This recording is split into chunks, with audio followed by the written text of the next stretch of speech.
Olá, vamos falar um pouquinho hoje sobre o movimento reformador. A reforma não foi um ato, não foi um fato em si, ela é um processo longo, que começa ali por volta do século XIII, quando a própria Igreja Católica começa a construir, começa a instituir as universidades na Baixa Idade Média.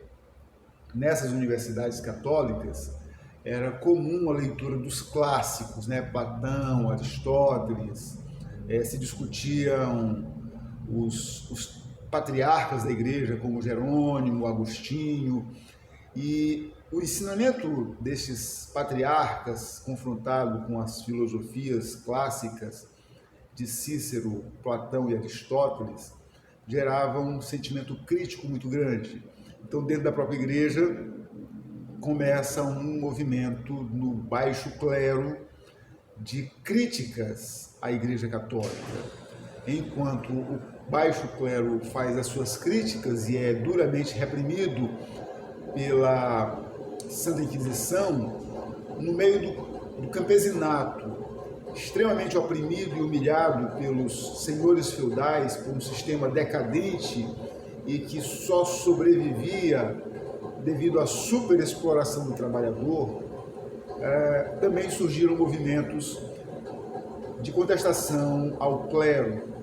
E esses movimentos serão sempre encabeçados por beatos, por chamado clero popular. E esses movimentos serão todos encarados pela Igreja Católica como heréticos.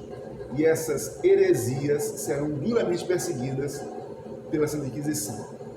Já no século XV, o movimento toma uma forma mais específica, uma forma mais definitiva, que vai unir as duas pontas, tanto das reclamações práticas e morais que o povo fazia em relação ao clero, quanto das reivindicações de reforma doutrinal acadêmica que o baixo clero desenvolvia desde o século XII nas universidades, século XII e XIII nas universidades. E os principais nomes desse movimento serão Lutero e Calvino. Mas, na verdade, quando a gente fala de reforma, século XV, século XVI, que se estende até o século XVII, nós vamos ter, na verdade, 4 grandes frentes reformadoras, 4 vias de reforma. Serão a via luterana, calvinista, anglicana e os pequenos movimentos camponeses. Vejamos um pouquinho de cada um deles.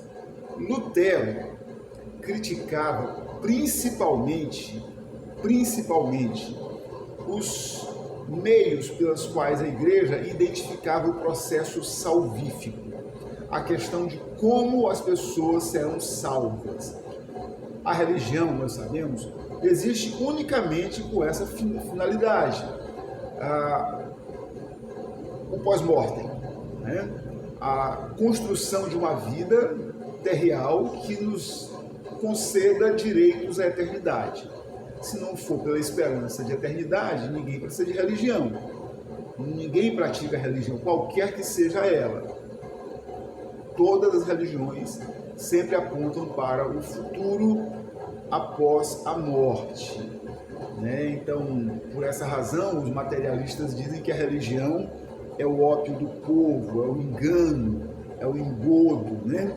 Porque nós esquecemos, secundarizamos a vida terreal, focando na vida eterna que é espiritual. E a gente passa a construir uma vida aqui, na praxeologia humana, nos relacionamentos humanos, sempre voltado, sempre pautado para aquilo que a gente vai encarar na eternidade. Então, a primeira coisa que Lutero vai criticar é os meios como o homem pode ser salvo, proposto pela Igreja Católica. Na opinião da Igreja Católica, a salvação viria de um processo. Primeiro você tinha que estar na igreja. A igreja, portanto, seria como fosse um grande guarda-chuvas, uma arca de Noé, que abriga todos os desesperados. E dentro da igreja você tinha que fazer a segunda coisa, que era praticar as boas obras. Aí vem a grande questão. Não que Lutero fosse contra as boas obras, mas a questão que ele levanta é: quem está habilitado a dizer o que são boas obras? Este clero que nós temos hoje está pronto, tem condições morais, espirituais, intelectuais, emocionais para dizer o que são boas obras, obras suficientes para levar o homem para junto de Deus? Como eu não consegui encontrar a resposta mais evidente que ele encontrou, examinando as próprias escrituras, é que só a fé é suficiente para a salvação.